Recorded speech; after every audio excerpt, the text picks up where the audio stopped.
primeramente nos va a acompañar en este conversatorio y va a participar con nosotros Isidora Morales. Ella es la presidenta del sindicato Paicavi.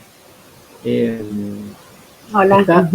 Isidora, hola, bienvenida. Hola. A este Gracias. Conversatorio de Eje Sindical Constituyente. Lo primero, muy breve, ¿de dónde son ustedes? El sindicato Paicavi, me corriges tú, Paicavi, ¿a quiénes agrupan y dónde tienen sede? Eso. Ya, nosotros somos un sindicato de trabajadores y trabajadoras, ya, principalmente de la quinta y de la cuarta región, ya tenemos socios desde San Antonio, así como de sur a norte, desde San Antonio hasta Serena. Somos un sindicato no muy grande, de 190 trabajadores y trabajadoras del área social. Trabajamos para proyectos, para una corporación privada que licita programas para el Sename. Somos subcontratados del Sename. ¿Ya? ¿Son funcionarios públicos entonces? No. Somos, o sea, el Estado no nos reconoce como funcionarios públicos. Somos quienes ejecutamos la política pública en niñez, pero somos trabajadores de una institución privada. O sea, la institución para la cual nosotros trabajamos, que es una corporación privada sin fines de lucro, licita programas del Estado, del Sename, y nos contrata a nosotros para ejecutar esa política. Perfecto. Es una terciarización de servicios. Sí, claramente, sin duda. También nos acompaña otro interesante invitado. Él es también, entiendo, coterráneo aquí en Antofagasta, Sebastián Sierra. Él es el presidente del sindicato Movitec. Entiendo que Movitec en las faenas de Minera Despensa, que es controlada por BHP. ¿Me corriges? Ahí está en pantalla Sebastián Sierra. Bienvenido a este conversatorio de Eje Sindical Constituyente. Yo te señalaba que tú eres presidente del sindicato Movitec, ¿no? Pero con sede en Minera Despensa. Bienvenido. Hola, Eduardo. Gracias por la invitación, primero que todo. Sí, estamos ubicados en sede de la empresa Movitec, y la única corrección, sí, está todo lo demás bien, pero yo soy de La Serena. Perfecto, ya. No tiene sede en Antofagasta, pero eres presidente del sindicato. No. Tiene sede... Presidente del sindicato en Fine Spence, sí. Ya. ¿A cuánta gente agrupan ustedes, Sebastián? Nosotros, bueno, empezamos con más de 300 trabajadores y lamentablemente, al ser una empresa contratista, actualmente ya somos alrededor de un poquito más de 100 socios. Y va variando mucho el número de socios que ingresan y que lamentablemente o se van o son despedidos, pero es una práctica un poquito habitual con la que igual nosotros como sindicato luchamos ahí con la empresa en base a eso, pero actualmente somos un poquito más de 100 trabajadores, compañeros. Son entonces un sindicato contratista de BHP, ¿no? De la transnacional BHP.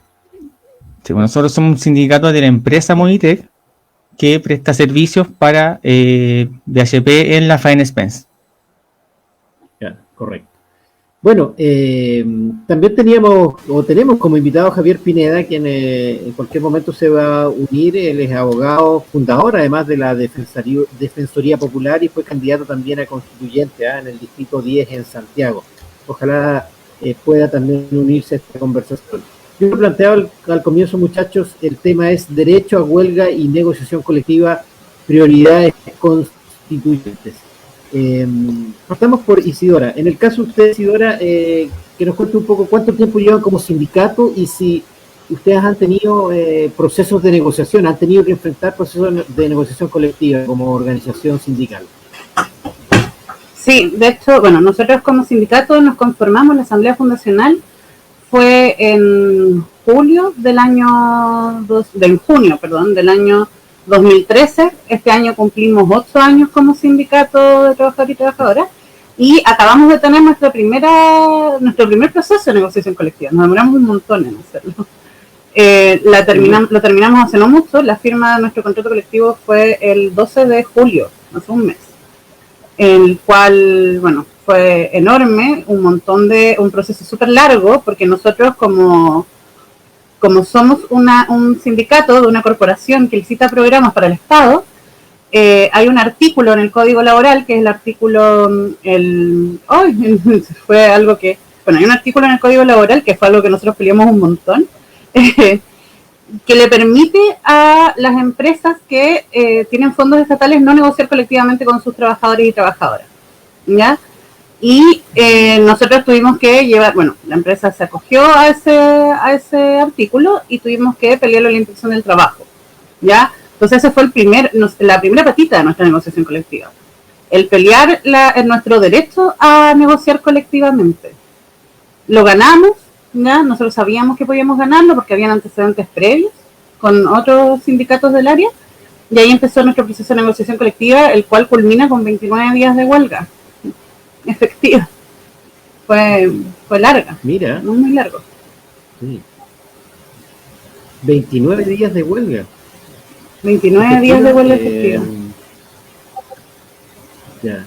¿Y cómo fue ese proceso? Y si lo llevamos al tema que estamos tratando, ustedes en esta huelga, en este movimiento que tuvieron, ejercieron su derecho a huelga, tuvieron la posibilidad, ¿tú sientes que tuvieron la posibilidad de ejercerlo efectivamente, este derecho a huelga, que por lo demás está establecido en el Código del Trabajo, en el artículo 345? ¿Ah? Sí, lo que pasa es que, claro, como en Chile, en Chile la huelga está súper reglada, ¿cierto? No hay muchas posibilidades como de hacer márgenes o hacer cosas distintas. En general el sector público, como no se le permite hacer huelga, hace paro, ellos suelen hacer turnos éticos y cosas por el estilo. Nosotros al momento de votar huelga y no llegar a acuerdo con nuestro empleador, tuvimos que hacerla efectiva, ¿cierto? De manera inmediata. O sea, nosotros empezamos nuestra huelga el 14 de mayo. Las dificultades que puede significar una huelga en nuestro sector, porque nuestro sector es un sector igual sensible, trabajamos con niños y niñas que han sido gravemente vulnerados en sus derechos, lo que además lo que significa socialmente hacer una huelga en el sector, ¿cierto? Que es como las huelgas de los profes o la huelga de salud, ¿cierto? Claro. Pero sí, o sea, de manera efectiva se hace, o sea, nosotros no recurrimos a nuestros trabajos, pero sí creemos que, pero sí vimos que la necesidad de caracterizar las huelgas de maneras distintas, ¿cierto? De que los sindicatos y las áreas puedan ir viendo el cómo ir haciendo la huelga, ¿cierto? Es necesario. Y además de eso, que nosotros somos un sindicato pequeño, de una corporación que financieramente es más grande a nivel como de fondos que recibe el Estado, pero en trabajadores no es muy grande, y que nuestra realidad, la realidad de los 190 trabajadores y trabajadoras que son parte del sindicato, de los 450 trabajadores y trabajadoras que son parte de la corporación, se puede replicar a 16.000 trabajadores y trabajadoras que somos todos quienes trabajamos subcontratados por el Sename en estas organizaciones privadas, ¿cierto?, que licitan los programas, y la necesidad ahí también de la posibilidad de negociar colectivamente como rama, o sea, de entender que nosotros como 190 trabajadores no tenemos las mismas condiciones, pero sí muy parecidas a las que tienen 16.000 compañeros y compañeras que trabajan para otras organizaciones privadas, ¿cierto? Tenemos las licitaciones y tenemos esta forma de precarización del trabajo, ¿cierto? Muy parecida entre todos, y la necesidad de un poco de poder hacer la pelea todos juntos y juntas. Nosotros somos un sindicato además súper feminizado, somos un área muy feminizada. La gran mayoría de nosotros somos mujeres. Bueno, felicitaciones por eso también, ¿eh? Mira, conversábamos y estamos a la espera, se ha sumado ya, lo vemos ahí en pantalla, Javier Pineda. Hola, muy bienvenido a este conversatorio, el número 50 ya, de Eje Sindical Constituyente, donde estamos abordando un tema en el cual tú eres especialista. El tema es derecho a huelga y negociación colectiva, prioridades constituyentes. Para la gente que nos está viendo y se está conectando en este momento, tú me corriges, tú eres abogado fundador de la Defensoría Popular y además fuiste candidato a constituyente en el Distrito 10, me parece, en Santiago. Y en relación a nuestro tema, entre otras títulos. Tú eres magíster en la Escuela de Relaciones Laborales de la Universidad Complutense de Madrid. Bienvenido, Javier. Hola, un gusto saludarles, muchas gracias, disculpen por la demora. Efectivamente participo en la Defensoría Popular de las y los Trabajadores, que es el proyecto nuestro, ya que hay varias defensorías populares y efectivamente fui candidato a constituyente por el Distrito 10, por la y actualmente soy parte de los equipos de Movimiento Social Constituyente, que tenemos algunos compañeras principalmente que fueron electas en distintos distritos a lo largo del país. Así que un gusto saludarles. Igualmente, Javier. Y bueno, mira, para hacerte un breve resumen, conversábamos primeramente, tú entraste cuando estaba hablando Isidora, la pregunta para ellos, y está también, nos acompaña ella, Isidora Morales, es presidenta del sindicato Paicavi, que son trabajadores subcontratados del Sename a través de una corporación privada, y también está Sebastián Sierra, que es el presidente del sindicato Movitec, en la faena minera Spence controlada por BHP. Y la pregunta también ahora a continuación para Sebastián, en el caso de ustedes, Sebastián, ¿cuánto tiempo tienen como sindicato y si han tenido la posibilidad de negociar colectivamente y si han podido hacer efectivo lo que estamos tratando en este tema, el derecho a huelga efectivo? ¿Ustedes han tenido la oportunidad de ejercerlo? Nosotros nos constituimos, primero respondiendo a la primera parte de la pregunta, en octubre del 2018 y bueno, negociamos muy pronto, ya en febrero del año próximo, 2019, presentamos nuestro proyecto de negociación colectiva y bueno, en cuanto a ejercer o no el derecho a huelga, nuestro proceso sí tuvo un proceso de huelga, pero que todo el proceso de negociación colectiva tuvo muchas trabas. Un tema importante que nosotros tuvimos que resolver por la vía básicamente de la fuerza laboral y unión como sindicato que teníamos, más que por la vía legal, es el tema de los grupos negociadores, ya que nosotros anteriormente había un porcentaje de trabajadores que había negociado, si es que se le puede decir negociado entre paréntesis, por esta vía. Y obviamente lo que establecía o establece actualmente el Código del Trabajo es que los trabajadores no pueden estar sujetos a un instrumento colectivo al mismo tiempo. Entonces, obviamente cuando nosotros presentamos este proyecto de contrato colectivo, nos objetaron alrededor de 30 trabajadores y recurrimos a la vía de la inspección del trabajo. Y esto lastimosamente lo perdimos, siendo que el criterio hace un montón de años había sido que no tenían carácter de instrumento colectivo los acuerdos de grupos negociadores, pero justo para la mala suerte de nosotros se había cambiado el criterio hace unos poquitos meses cuando nosotros negociamos y bueno, la inspección del trabajo no hizo nada más que acatar ese cambio de criterio en el dictamen que había realizado el director del trabajo de la época y al final nosotros ese tema lo pudimos resolver solo mediante las reuniones que tuvimos con la empresa, en el sentido de que o dejaban que esos grupos de trabajadores o esa nómina entrara a negociar junto con todos nosotros como sindicato o nunca íbamos a poder llegar a acuerdo. Esa fue una primera traba y que creo yo desde mi punto de vista que es súper relevante poder reconocer ahora en este proceso constituyente que se está llevando actualmente para que se pueda reconocer por una primera vía el derecho a huelga y más ampliamente a la negociación colectiva en la Constitución como derecho fundamental, para después se puede eliminar ya a estos grupos negociadores, que es uno de los también puntos importantes que limitan en una primera instancia el proceso de negociación colectiva.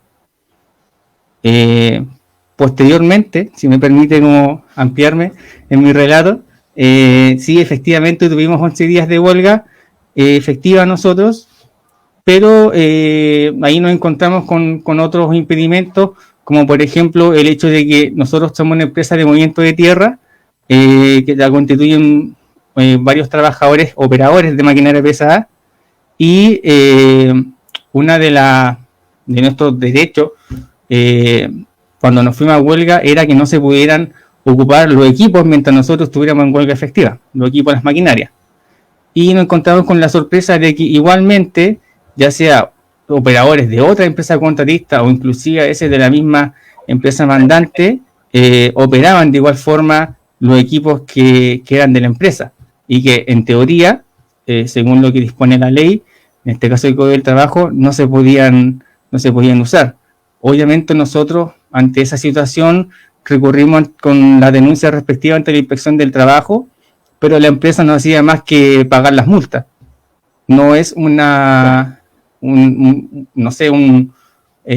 traba para la empresa el hecho de que nosotros denunciáramos, sino que a ellos les convenía pagar la multa y seguir operando en el contrato con otros operadores, en vez de no disponer los equipos para otra empresa o inclusive para los operadores de la misma mandante. Entonces, desde ese punto de vista tampoco fue muy efectiva la huelga que nosotros estábamos ejerciendo ya en ese momento. ¿Cuál fue la principal fuerza? Para resumir o para terminar, la principal fuerza que nosotros tuvimos para poder después negociar y lograr un acuerdo con la empresa fue ya el cortes de camino para que no entraran los equipos de combustible, de abastecimiento de combustible a la faena y ese tipo de presiones, pero dentro de lo estrictamente legal que establece el Código del Trabajo, para nosotros fue nulo porque la empresa hacía caso omiso de las provisiones legales que se le establecía. Perfecto. Javier, en este caso tenemos dos realidades distintas. En un caso de Isidora, ella es presidente de un sindicato de subcontrato del Sename que trabaja en el sector público en definitiva, y Sebastián, que es presidente de un sindicato nada más y nada menos que de la gran minería, además de la transnacional BHP. Y en ambos casos, en ambos procesos de negociación colectiva, al momento de iniciarse hubo trabas. Ellos no pudieron iniciar libremente su proceso de negociación colectiva. Y la pregunta a ti como especialista, ¿existe efectivamente este derecho a huelga establecido en el artículo 345 del Código de Trabajo? ¿Se hace efectivo? ¿Cuál es la experiencia que tienen ustedes como Defensoría Popular y tú como experto en relaciones laborales? Yo diría que no existe plenamente como derecho la negociación colectiva en nuestro país, ni el derecho a huelga. Y esta es una cuestión que se desprende desde la forma en cómo se concibió la regulación a nivel constitucional, en la Constitución del 80 que estamos cambiando actualmente, donde a nivel de la negociación colectiva solo se consagró una negociación colectiva a nivel de empresa, pero además con un alto nivel de atomización y de pluralismo o de paralelismo sindical, que lo dificulta bastante.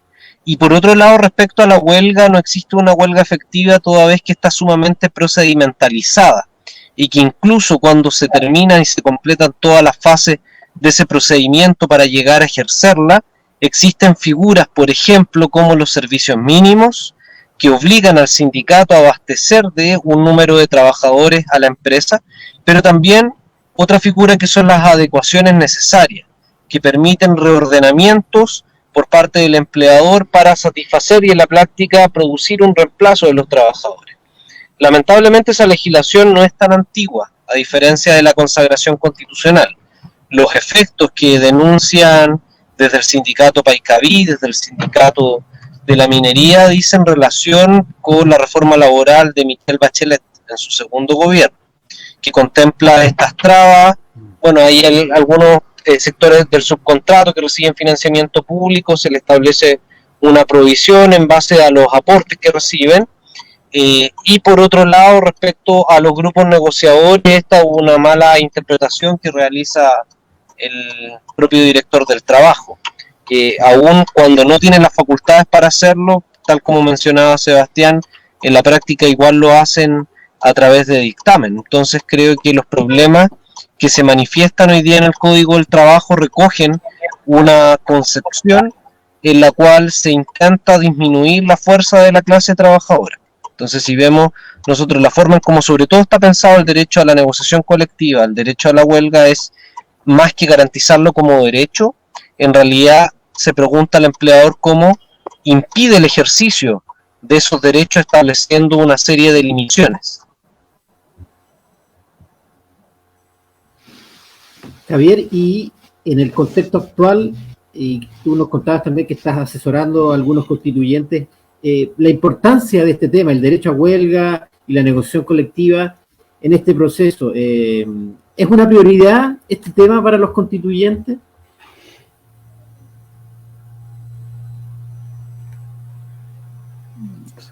Tienes apagado tu micrófono. Sí, está sin audio. Ahí sí. ¿Y ahora? Ahí sí. ¿Se escucha? Ahí sí. Sí, ahí Ya. Y esto es una prioridad para varios constituyentes que se reconocen como parte de la clase trabajadora, aun cuando también son portadores de otros programas propios del ecologismo, del feminismo, pero que hay una mirada transversal en torno a defender las necesidades de nuestros pueblos. Bajo esa percepción o concepción, diría que las prioridades en materia laboral están en garantizar plenamente la libertad sindical, y eso significa garantizar el derecho de organización de la clase trabajadora, el derecho a la negociación colectiva con reconocimiento constitucional a todo nivel, lo cual implicaría el comienzo en nuestro país, al menos en el Chile contemporáneo, de la negociación colectiva por rama o sector, que hoy día solo, lamentablemente, es una realidad parcial para los trabajadores del sector público a propósito de la negociación de los reajustes salarios año a año, y excepcionalmente también los trabajadores portuarios, que han dado algún ejemplo de cómo a través de la vía de los hechos se puede negociar por rama. Y también va a ser una prioridad garantizar el derecho a huelga efectiva. Eso significa inclusive reconocerla fuera del marco de la negociación colectiva arreglada y entenderla también en su máxima expresión como una huelga por solidaridad cuando se realiza en beneficio de otros grupos sindicales o sociales que tienen sus propias demandas, y también en ulterior medida como una medida de presión y lo que se denomina huelga política, que es también la forma de movilización de las organizaciones sindicales para impugnar a veces regímenes injustos o que no van de acuerdo con la protección de los derechos de la clase trabajadora. Claro, perfecto. Dentro de lo que tú mencionabas, Javier, un tema muy importante, la negociación ramal, que ha sido un anhelo, un deseo por años de los trabajadores, principalmente del sector minero. Esta negociación ramal podría dar un poder único a los distintos grupos productivos en nuestro país y también trabajadores del sector privado frente a cualquier tipo de proceso negociador. ¿Tú crees posible que se pueda avanzar en este tema de lograr que en nuestro país exista la negociación colectiva por rama productiva? Yo creo que sí, es una cuestión de que los trabajadores en América Latina y también en nuestro país tienen la posibilidad de negociar por rama. Creo que va a ser un desafío tremendo. Creo que el problema de garantizarlo legalmente no va a ser tan difícil. Creo que existen bastantes posibilidades por la composición de la Convención Constitucional de reconocer constitucionalmente el derecho a negociar colectivamente por rama o sector, pero creo que el principal desafío va a ser cómo las organizaciones sindicales responden a este desafío y cómo son capaces de generar niveles de articulación a nivel ramal, que ahí la primera discusión es qué constituye una rama. Por ejemplo, en el área de minería pareciera ser un poco más claro, pero cuando comenzamos a hablar de los sectores del subcontrato, ya comienza a complejizarse un poco más. Por tanto, creo que hay un primer desafío, es identificar a cuáles son los sectores o ramas que vamos a establecer, y luego también cómo la clase trabajadora se va a tener que dotar de un nuevo tipo de organización que responda al desafío. Los empresarios ya tienen, por ejemplo, si uno analiza la Confederación de Producción del Comercio, la CPC, tienen 6 grandes ramas que nos permiten dar una orientación al menos de cuál es nuestra contraparte dentro de esta negociación. Así que creo que a nivel constitucional se puede lograr, pero el principal desafío va a estar por parte de los propios trabajadores para responder a esta nueva forma de negociación, que vamos a tener que ir generando diseños que nos permitan avanzar en la conquista de derechos. Perfecto. Bueno, para la gente que se conecta a esta hora, por ejemplo, tenemos saludos desde Iquique, trabajadores que nos están saludando también del sindicato de Minera Huasco en Atacama que se han conectado, y para quienes se están enganchando nosotros, estamos conversando sobre un hecho, sobre un tema, que se llama Derecho a Huelga y Negociación Colectiva, Prioridades Constituyentes, y nos acompaña Isidora Morales, que ella es presidenta del sindicato Paicaví, Sebastián Sierra, presidente del sindicato Movitec de Minera Spence, controlada por BHP, y Javier Pineda, abogado fundador de la Defensoría Popular. Isidora, respecto a lo que nos comentaba Javier Pineda, y específicamente lo que yo le preguntaba, la posibilidad de que exista o que se avance en la negociación ramal en nuestro país. ¿Qué importancia tú le das a esta posibilidad de que puedan ustedes unirse como distintas organizaciones de este sector que tú nos comentabas, en su caso subcontratados del Sename a través de corporaciones privadas, y que puedan negociar todos unidos, en definitiva? ¿Qué importancia le ves a este tema de la negociación ramal? Sí, nosotros lo hemos ido hablando justamente en las condiciones en las cuales nos encontramos nosotras y nosotros como trabajadores y trabajadoras, respecto de la necesidad justamente de poder acordar mínimos comunes, por ejemplo, entre todos quienes ejercemos la misma política pública, ¿ya? O sea, somos todos trabajadores del mismo área, con realidades laborales parecidas en algunas cosas y muy diferentes en otras, dependiendo de quién es nuestro empleador desde lo privado, ¿cierto? Pues nosotros entendemos que tenemos al final dos empleadores, uno que es como las corporaciones, las fundaciones, las ONG, o sea, la corporación privada, ¿cierto? Y por otro lado, el Sename, que es quien licita y quien es como el que arma todo este cuento.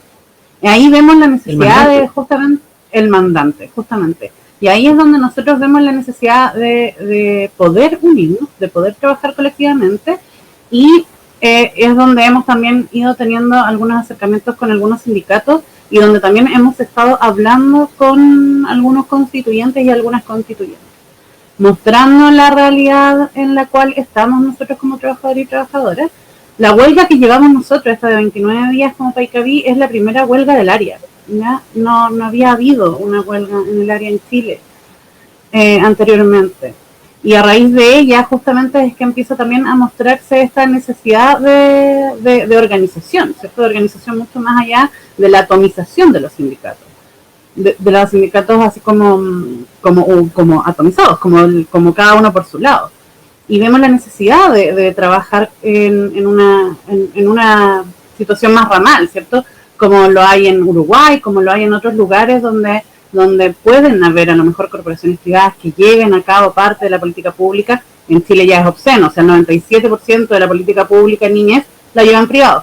Bueno, podría ser un poco menos, ¿cierto? O harto menos, pero que pudiésemos negociar como rama, y por qué no, también con quienes, porque nosotros tenemos además la patita de quienes trabajan para el Estado, para el Sename. ¿Por qué no también con quienes trabajan para el Estado? Para quienes son funcionarios públicos que ejercen las mismas labores que nosotros en otras condiciones laborales. Mejor que las nuestras, claramente, en muchos casos, pero que pudiesen también ser parte de esto y que todos tuviésemos condiciones laborales parecidas, ¿cierto? Un piso mínimo, que ojalá no fuese tan mínimo, ¿cierto? Igual, y que pudiésemos ejercer la política pública de una manera, y nuestras labores, ¿cierto? De una manera mucho más digna todos y todas. Unidos. Muy importante. Y en su caso, Sebastián es un sector de los contratistas de la gran minería, caso privada en nuestro país, que si nos vamos a los números, los trabajadores contratistas prácticamente triplican en algunos casos a los trabajadores de planta, que directamente a la empresa.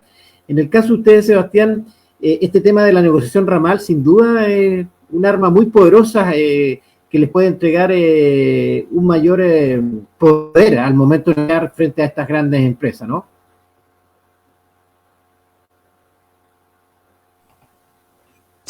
Sí, totalmente. De llevarse a cabo una negociación ramal, nuestro poder de negociación se vería incrementado considerablemente, pero un aspecto importante a considerar sería, como mencionaba Javier, es ver si nosotros como subcontratistas entraríamos dentro de la rama, como subcontratistas de la minería, entraríamos dentro de la rama de la negociación ramal del ámbito minero, o tendríamos que, o se incorporaría como una rama aparte a todos los trabajadores subcontratados, o ver cómo se podría operativizar este tipo de negociación ramal para los trabajadores subcontratados. Pero sin lugar a dudas que si se llegase a incorporar, y espero que así se pueda hacer en el proceso constituyente actual y se vea plasmado, ojalá, en la futura nueva constitución, sería un cambio radical para todos los trabajadores subcontratados de empresas subcontratistas que actualmente y lamentablemente ven bastante reducido su poder de negociación, precisamente por la división que se genera entre los grupos de cada empresa, o entre los sindicatos de cada empresa.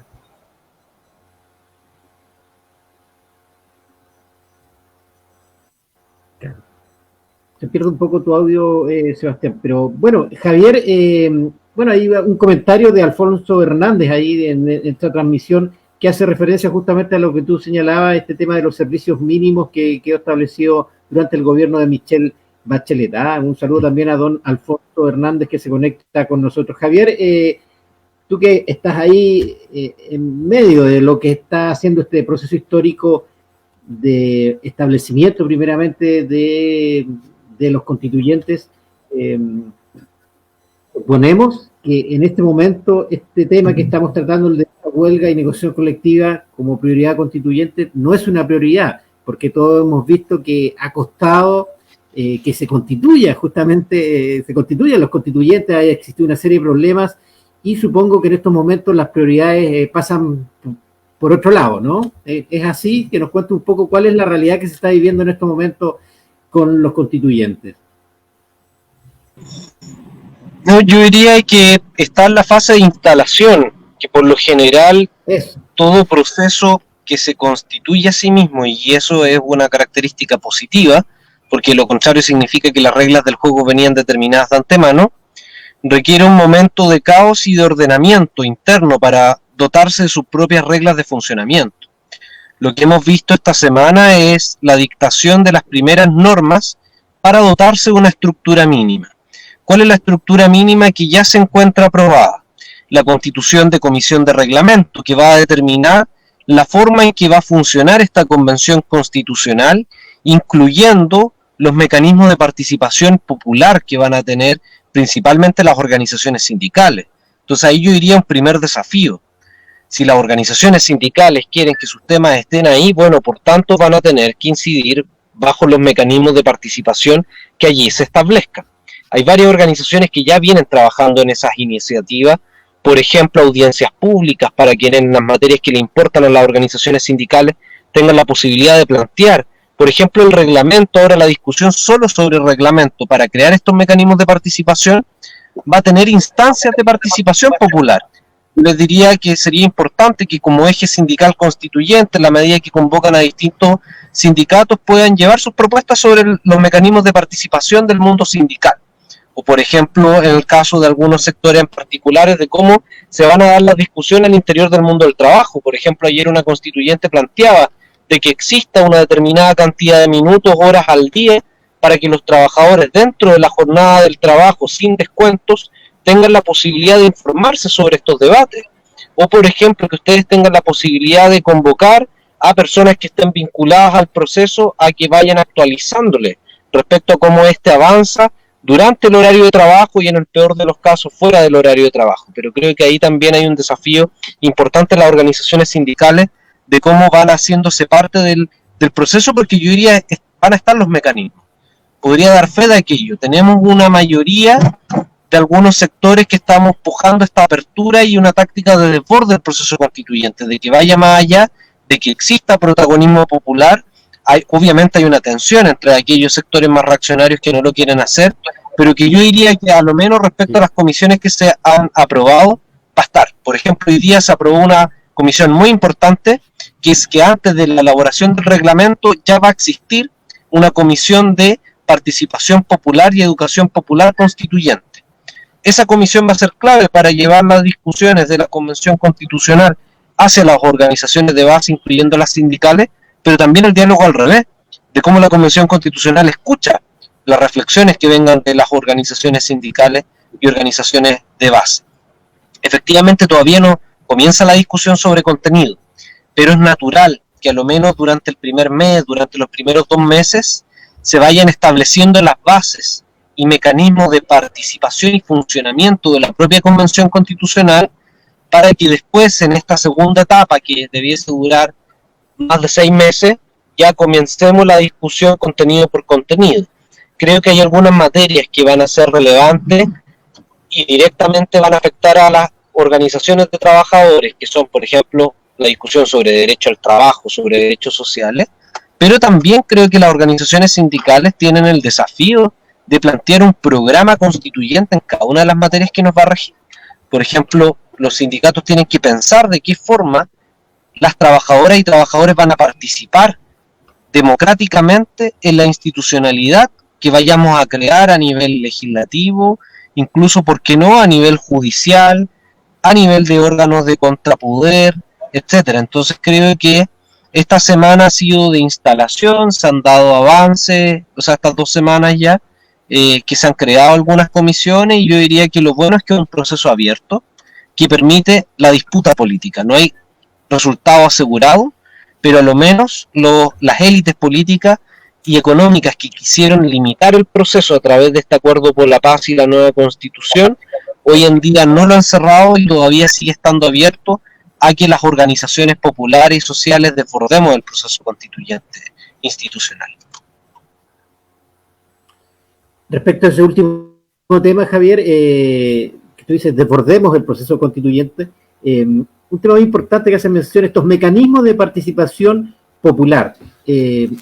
¿Podría ser un llamado entonces a las organizaciones sindicales para que desde ya comiencen a preparar lo que tú decías, no sé, una propuesta, un proyecto, y ideal sería ramalmente también para presentar a los constituyentes? Claro, o sea, por ejemplo, en términos bien concretos, la comisión de reglamento debiese instalarse el día lunes. A partir del día lunes tiene 30 días para elaborar una propuesta reglamentaria. En esos 30 días va a tener que a lo menos destinar 10 días a audiencias públicas, donde las distintas organizaciones van a tener que solicitar audiencia. Creo que valdría la pena que organizaciones del mundo sindical quizás se agruparan para que fueran varias y plantear una propuesta concreta de participación del mundo del trabajo en el reglamento. Por ejemplo, como les decía, con que lo reciban en audiencias públicas, yo creo que eso va a estar garantizado. Pero un desafío, por ejemplo, sería que se les destinen horas de trabajo, o sea, que durante la jornada laboral puedan realizar jornadas de capacitación en estos temas. Supongamos 1 hora al mes, que sería un tremendo avance, discutir sobre el proceso constituyente 1 o 2 horas al mes en una empresa, sobre todo en aquellas que no están acostumbradas a dar este tipo de discusiones. Creo que a ese nivel de propuestas concretas hay que llegar, y en las próximas 2 semanas va a estar la oportunidad para que ustedes puedan hacerlo, puedan solicitar audiencia pública y de propia voz logren llevar esas propuestas, y en el peor de los casos, si que hubiese una saturación de la cantidad de organizaciones inscritas y, por ejemplo, se realizara un sistema azaroso para determinar cuál de ellas hablan, a lo menos que puedan hacernos llegar por escrito cuáles son esas propuestas, y hay una diversidad de constituyentes populares de la clase trabajadora que van a estar dispuestos a patrocinar esas medidas, impulsarlas y consagrarlas en el reglamento, y a lo menos dar la pelea porque estén ahí. Javier, y muy breve, antes de dar paso a nuestro otro invitado, con todos estos cambios que sin duda se van a producir en este proceso constituyente, ¿qué pasa jurídicamente? Nosotros no somos abogados con el Código del Trabajo. ¿Qué va a pasar ahí? ¿Va a haber cambios? ¿Puede que el Código del Trabajo también sufra algunas modificaciones con todo este proceso constituyente? Sí, yo creo que en la Constitución hay que garantizar, primero, que somos una república basada en la clase trabajadora. A lo menos tiene que estar como sujeto que es pilar fundamental de nuestro país y de este Chile plurinacional que estamos construyendo. elementos son con el derecho al trabajo ya en particular. Creo que hay que garantizar los principios que debiesen orientar el derecho del trabajo con rango constitucional y que están reconocidos en tratados internacionales. ¿A qué me refiero? Derecho del principio de protección al trabajador con regla, por ejemplo, la regla indubio pro operario, que en caso de interpretación legal siempre tenemos que optar por la interpretación que favorece al trabajador, a la trabajadora. Un segundo elemento en derecho individual del trabajo es el principio de estabilidad laboral, y eso implicaría un mandato de eliminar formas de precarización de contratación temporal, a plazo fijo, en el caso del Código del Trabajo, y las contratas y trabajadores honorarios en el caso del sector público. El principio de primacía de la realidad, que nos permite consagrar los derechos adquiridos a través de cláusulas tácitas. Y en materia colectiva, el trabajo, que creo que ahí es la gran transformación, garantizar la libertad sindical, como decía, derecho a organización, a negociación colectiva a todo nivel y derecho a huelga efectiva.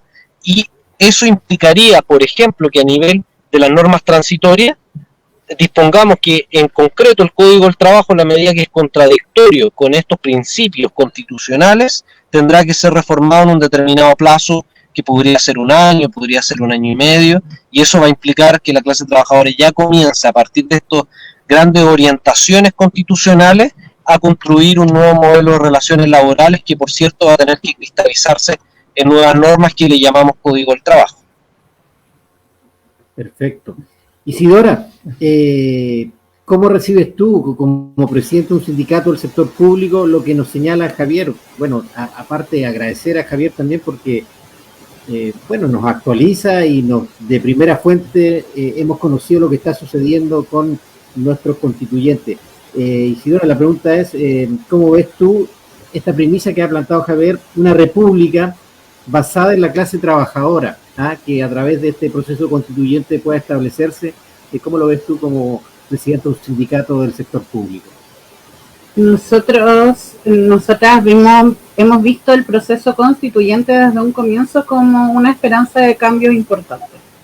Ya no quisimos quedarnos ajenas a ello y hemos estado participando de todos los procesos que ha tenido estos espacios, ya desde encuentros, por ejemplo, con el mundo social acá en Valparaíso principalmente, en la región de acá, para ver listas a constituyentes en algún momento, hasta actualmente el poder entregar nuestras ideas, nuestros planteamientos, nuestras ganas también, ¿cierto?, a distintos constituyentes. Hay todo quien nos quiera escuchar, bueno, no todos, porque hay gente que no nos va a querer escuchar también, y eso lo sabemos, ¿cierto?, hasta dentro de la convención.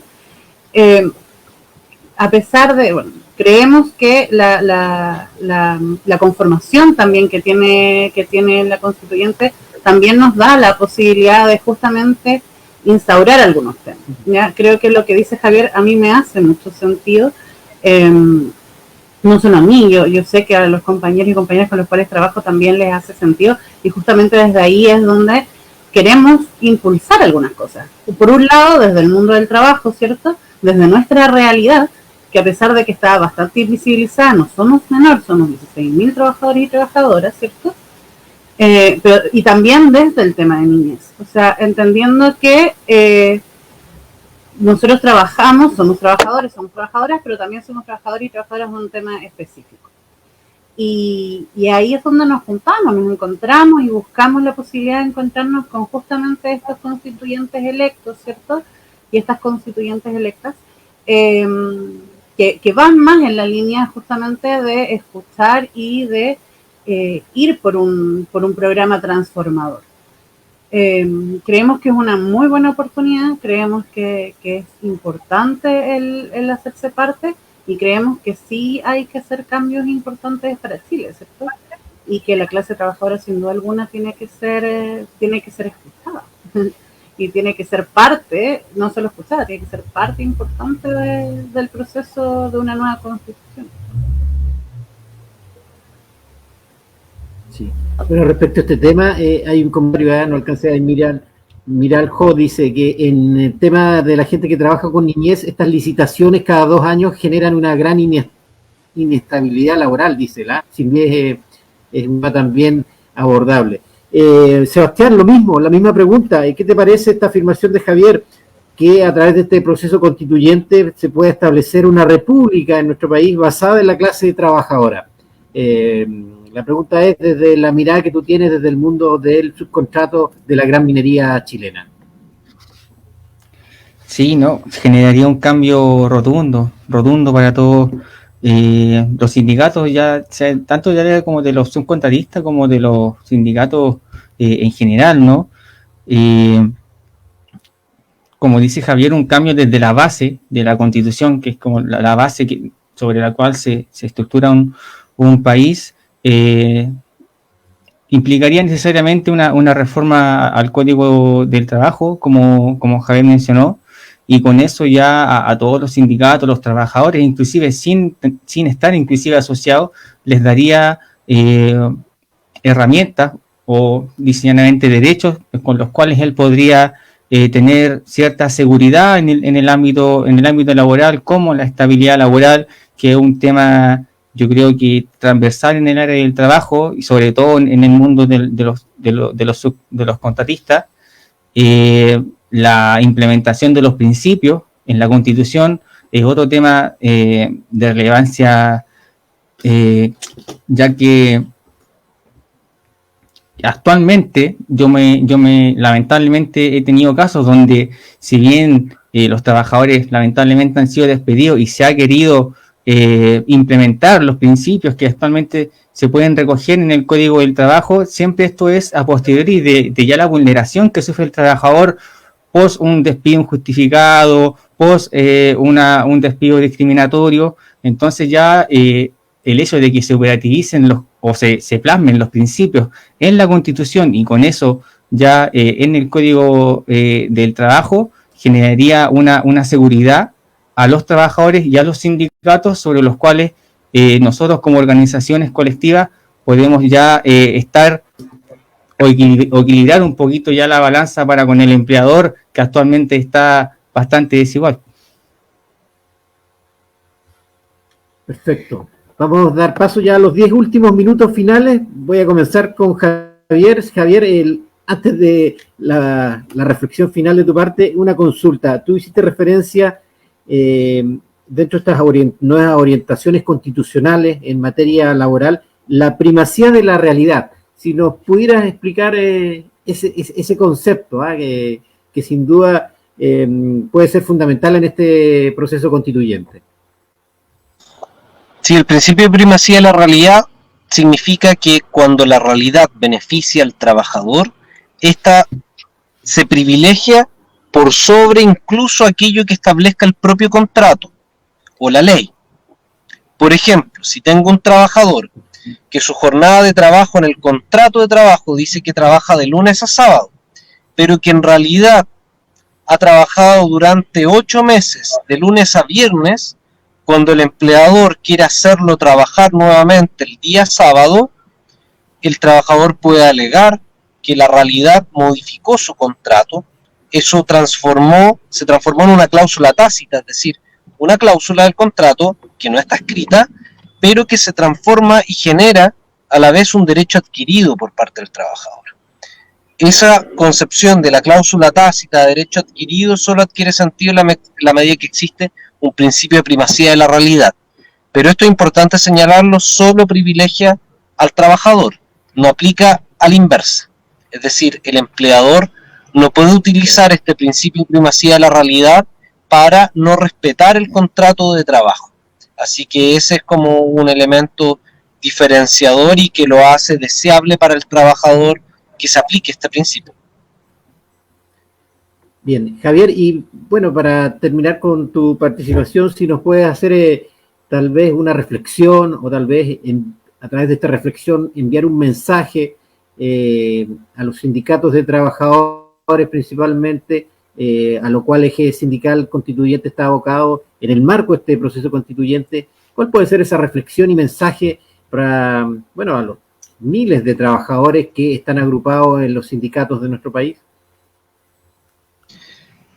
Lo primero, agradecer la invitación a esta instancia de reflexión, de compartir en conjunto a compañeros reflexiones desde la vivencia y también desde qué es lo que pensamos sobre estos procesos. Lo segundo es una invitación. Como les decía, nosotros somos parte de una articulación de movimientos sociales constituyentes y creemos que las organizaciones de base territoriales, sindicales, feministas, ecosocialistas tienen que liderar el proceso que estamos construyendo. Por tanto, hay una invitación concreta a, si tienen la intención de sumarse a esta articulación o a lo menos generar una instancia de diálogo con la misma. Y también que va ligado, pero no necesariamente ligado, de que se apropien del proceso constituyente. Hay una diversidad de constituyentes de pueblo indígena, de los movimientos sociales, de la lista del pueblo, incluso algunos de listas de partidos que tienen vocación transformadora, respecto a los cuales ustedes pueden canalizar sus propuestas y a nivel de contenido, pero también de mecanismos de participación. No podemos disociar la forma en cómo se construyen las propuestas, que es la participación a lo largo de todo el proceso constituyente e incluso después, la participación de los trabajadores y trabajadoras en las instituciones del poder, como también un marco normativo que nos permita garantizar determinados derechos en materia de derechos sociales, en materia de derecho al trabajo. Así que yo les haría esa invitación a permanecer en diálogo y también ponerme a disposición de lo que requieran sus organizaciones sindicales para profundizar este proceso de articulación y de pedagogía popular que tenemos que desarrollar, y que ahí hay un gran desafío. Creo que el proceso constituyente está abierto y va a depender de nosotros que la disputa y la lucha que estamos dando sea en beneficio de nuestra clase trabajadora. Isidora, en tu caso, ¿cuál puede ser tu reflexión final respecto de este tema que hemos abordado, este proceso constituyente histórico que se está viviendo en nuestro país? Sí, yo creo que, o sea, ir en la misma línea un poco de lo que dijo Javier, apropiarse del espacio, ¿cierto? Ser agentes activos del proceso constituyente. O sea, el proceso actual no hubiese llegado a ser lo que es sin justamente la movilización social y toda la lucha que hemos dado y millones de personas, ¿cierto?, durante muchas décadas. Es importante el poder mostrarnos, seguir mostrándonos, dar indicaciones a los constituyentes, aprovechar que hay personas, o sea, hoy hay personas ahí que uno conoce, mucho más cercana a lo que podría haber sido, por ejemplo, un diputado o un senador. Gente que no sé, que estudió en la universidad, en el colegio, con amigos, con gente cercana. Y creo que eso hay que aprovecharlo. Hay que aprovechar el dar indicaciones, y que los trabajadores, quienes ejercemos el trabajo, tenemos mucho que decir. O sea, somos nosotros y nosotras quienes sabemos cómo se están haciendo las cosas. Y si es que nosotros y nosotras no damos nuestras indicaciones, no sé quién más podría hacerlo. Creo que hay que ocupar los espacios, hay que hacerse parte, y es una oportunidad única que debemos ocuparla. Y en tu caso, Sebastián, ¿cuál puede ser tu reflexión final?